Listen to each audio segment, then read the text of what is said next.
Hello guys, welcome back to my channel. This is Kalyan Raju. And ఇవాళ రూపార్ రెడ్డి అని ఒక school teacher, 48 years ఆమె age, ఇంట్లో రాత్రి 25 కత్తిపోట్లు పొడిచి ఆమెను దారుణంగా చంపేశారు.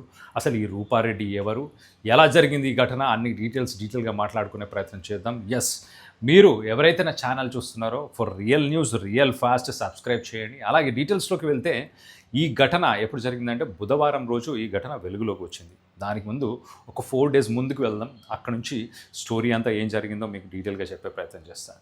రూపారెడ్డి, ఆమె వయసు 48 years, హస్బెండ్ పేరు రాజేందర్ రెడ్డి, కొడుకు పేరు అభినవ్ రెడ్డి, ఇంజనీరింగ్ చదువుతున్నారు.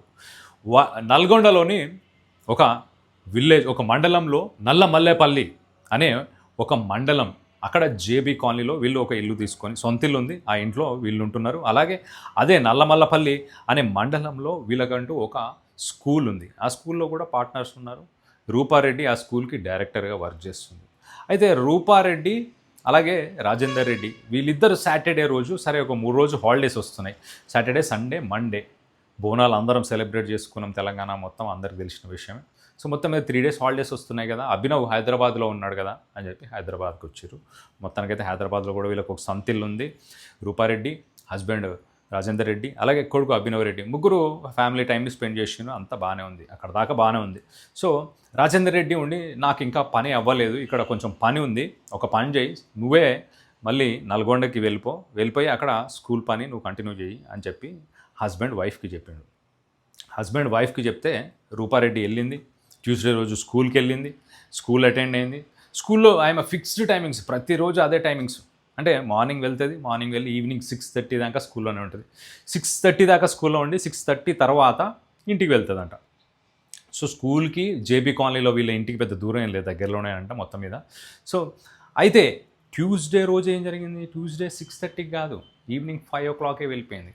వెళ్తా స్టాఫ్కి, అదేంది మేడం మీరు 6:30కి వెళ్ళిపోతున్నారని స్టాఫ్ అడిగితే, లేదు నేను మా ఇంటికి కొంతమంది ఫ్రెండ్స్ వస్తున్నారు, వాళ్ళని కలవడానికి జల్దీ పోతున్నా అని చెప్పేసి మొత్తానికైతే ఆమె 5 o'clock వెళ్ళిపోయింది. 5 o'clock ఈవెన్ ఇంటి దగ్గర ఉన్న సీసీటీవీ ఫుటేజ్లో కూడా ఆ వీడియో తర్వాత చూశారు. ఆ వీడియోలో చూస్తే ఆమె 5 o'clock ఇంటికి వచ్చింది. ఇంటికి 5 o'clock వచ్చింది, కానీ మళ్ళీ బయటికి వెళ్ళలేదు. దాని తర్వాత ఇంట్లోకి వేరే వ్యక్తులు కూడా వచ్చినట్టు సీసీటీవీలో ఎక్కడ ఏమి విజువల్స్లో ఎక్కడ కనిపిస్తలేదు. అంటే ఎదురుగా ఇంటి ముందున్న సీసీటీవీలో ఎవరు వచ్చినట్టు కూడా తెలుస్తలేదు. ఏం జరిగింది మరి? రాత్రికి రాత్రి ఆమెని 25 సార్లు కత్తిపోట్లు పొడిచి దారుణంగా ఎవరు చంపుకుంటారు? ఇంట్లో గోల్డ్ ఉంది, క్యాష్ ఉంది, ఆమె ఒంటి మీద బంగారం ఉంది. ఇన్ని ఉన్నా కూడా వేటిని కూడా ఎవరు టచ్ చేయలేదు. ఒక్కటి మాత్రం మిస్ అయింది. ఆ ఒక్కటి ఏంటి చెప్పే ప్రయత్నం చేస్తా. అయితే ఒకసారి ట్యూస్డే నైట్ ఇన్సిడెంట్ జరిగింది. వెనస్డే మార్నింగ్ రాజేందర్ రెడ్డి ఆమె రూపారెడ్డికి ఎన్నిసార్లు ఫోన్ చేసినా ఆమె ఫోన్ ఎత్తుతలేదంట. అరే ఇందిరా ఎత్తుతలేదని ఇంట్లో కిరాయికి ఉన్న వాళ్ళకి రాజేందర్ రెడ్డి ఫోన్ చేసి, జరా ఇంట్లోకి పోయి చూడండి, ఇంటి దగ్గర పోయి చూడండి అని అంటే, వాళ్ళు వచ్చి డోరు ఓపెన్ చేసే ప్రయత్నం చేశారు. ఎన్నిసార్లు డోరు బాదినా కూడా, ఎంత డోర్ని ఓపెన్ చేయాలని ట్రై చేసినా కూడా రూపారెడ్డి ఓపెన్ చేస్తలేదు. వీళ్ళు ఏం చేశారు, వీళ్ళు మళ్ళీ రాజేందర్ రెడ్డికి ఫోన్ చేశారు. ఈ టెనెంట్స్ కాల్ చేసి డోర్ ఓపెన్ చేస్తలేదు, మేము చాలాసార్లు ఓపెన్ చేసే ప్రయత్నం చేసినాము అని చెప్పారు. అయితే రాజేందర్ రెడ్డి ఏం చేసిండు, అదే కాలనీలో చింతపల్లికి సంబంధించిన ఎస్ఐ రామూర్తి అనే ఒక ఎస్ఐ ఉంటాడు. ఆయనకి రాజేందర్ రెడ్డికి పరిచయం ఉంటే ఆయన రామూర్తికి ఫోన్ చేసిండు. ఆ ఎస్ఐకి ఫోన్ చేస్తే ఆ ఎస్ఐకి రిక్వెస్ట్ చేసిండు, జర ఒకసారి మా ఇంటి దగ్గర పోయి చూడరా, మా మిస్సెస్ ఇట్లా ఫోన్ ఎత్తుతలేదు, డోర్ ఓపెన్ చేస్తలేదు అని. ఆయన కూడా ఇంటి దగ్గరికి పోయిండు. ఆ నేబర్స్, ఆ చుట్టుపక్కల ఉన్న వాళ్ళందరూ కలిసి, ఆ ఎస్ఐ కలిసి డోర్ బాగా కొట్టుకొని లోపలికి వెళ్ళిపోయి చూస్తే కింద పడిపోయి ఉంది, మొత్తం రక్తం ఉంది. 25 కత్తిపోట్లు కదా మరి, మొత్తం రక్తం మిండిపోయింది. ఆ రక్తపు మడుగుల ఆమె ఉండడం చూసి మొత్తానికైతే అప్పటికప్పుడు పోలీసులకు ఇన్ఫామ్ చేసిండ్రు, హాస్పిటల్ అంబులెన్స్కి ఇన్ఫామ్ చేస్తే మొత్తానికి వచ్చి అక్కడ ఆ సిచ్యువేషన్ని పరిశీలించడానికి డిఎస్పి, సిఐ, ఎస్ఐ వీళ్ళందరూ వచ్చిర్రు. ఒక డాగ్ స్క్వాడ్ టీము, ఒక స్నిఫర్ డాగ్స్, ఇవన్నీ వచ్చి పరిశీలన చేస్తున్నాయి. ప్రస్తుతానికి ఆమె ఫోన్ ఒక్కటే మిస్సింగ్. ఆమె ఒంటి మీద బంగారం తీసుకపోలే, ఇంట్లో ఉన్న బంగారం తీసుకపోలే, ఇంట్లో ఉన్న క్యాష్ తీసుకపోలేదు. ఆమె ఒంటి మీద ఏదైతే వస్తువులు ఉన్నాయో వాటిని కానీ, గోల్డ్ని కానీ దేన్ని టచ్ చేయలేదు. ఆమెని 25 సార్లు పగ కోసం పొడిచారా, లేకపోతే ఆ ఫోన్లో ఇంపార్టెంట్ డీటెయిల్స్, బ్యాంక్ ట్రాన్సాక్షన్స్, లేకపోతే ఆమెకు సంబంధించిన సీక్రెట్స్, ఆ చంపిన సంబంధించిన సీక్రెట్స్ ఏమైనా అందులో ఉన్నాయా, అందుకే ఆమెను చంపారా? ప్రస్తుతానికైతే ఫ్యామిలీ మెంబర్స్ ఇవాళ మీడియా మిత్రులతో మాట్లాడి మేము ఇంకా షాక్లోనే ఉన్నాం, మేము ఇంకా ఆ షాక్ నుంచి బయటికి రాలేదు, దీనికి సంబంధించి మా కొంతమంది మీద అనుమానం ఉంది, ఆ డీటెయిల్స్ అన్నీ పోలీసు వాళ్ళకి ఇచ్చేసినాము, పోలీసు వ్యవస్థ మీద మాకు పూర్తి నమ్మకం ఉంది అంటూ ఫ్యామిలీ మెంబర్స్ చెప్తున్నారు. ఇవాళ రూపారెడ్డి అంత్యక్రియలు ఇక్కడ గుర్రంగూడ, హైదరాబాద్కి సంబంధించిన గుర్రంగూడలో అంత్యక్రియలు జరుగుతున్నాయి.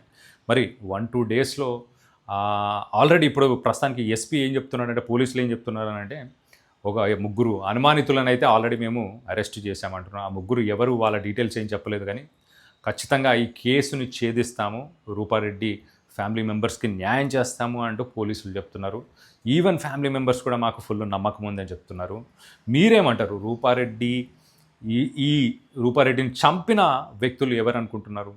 ఎవరు? సీసీటీవీలు అవన్నీ ఒక 3-4 రోజులు రెక్కి చేశారా? నిజంగా అదంతా తిరిగి ఎక్కడ సీసీటీవీ ఫుటేజ్ ఉంది, ఎక్కడ కెమెరాలు ఉన్నాయి, అది దాటుకొని ఎట్లా పోవాలి అని పక్కా ఒక పథకం ప్రకారమే ఆమెని చంపేసిండ్రా? ఒకవేళ నిజంగా అట్లనే అనుకుంటే ఎవరై ఉంటారు? స్కూల్కి సంబంధించిన పార్ట్నర్స్ కానీ, ఫైనాన్షియల్గా ఎవరిదైనా ఇష్యూస్ ఉన్నాయా వాళ్ళ, లేకపోతే వాళ్ళ ఫ్యామిలీ మెంబర్స్లోనే ఎవరైనా చంపిన వ్యక్తులు ఉంటారా? అందుకే ఫ్యామిలీ మెంబర్స్ ఇప్పటిదాకా మీడియాతోని మాట్లాడలేదా? అంత్యక్రియలకు కూడా మీడియాకి రావద్దని ఫ్యామిలీ మెంబర్స్ చాలా క్లియర్గా చెప్పారు. మరి పక్కన పోలీసులు ఒక ముగ్గురిని అరెస్ట్ చేశారు. దీనికి సంబంధించి మీరేమనుకుంటున్నారు? మీ అభిప్రాయాలను కింద కామెంట్ రూపంలో తెలియపరచండి. అలాగే subscribe my channel for real news, real fast. మీకు రానున్న రోజుల్లో కూడా మంచి టాపిక్స్ మీద మీకు వీడియోస్ చేసి పెట్టే ప్రయత్నం చేస్తాను. మీరందరూ ఒక లైక్, ఒక సబ్స్క్రైబ్ ఖచ్చితంగా చేయండి. నాలాంటి యంగ్ టాలెంట్స్ని ఎంకరేజ్ చేసే ప్రయత్నం చేయండి. Thank you for watching my channel. See you on the next video.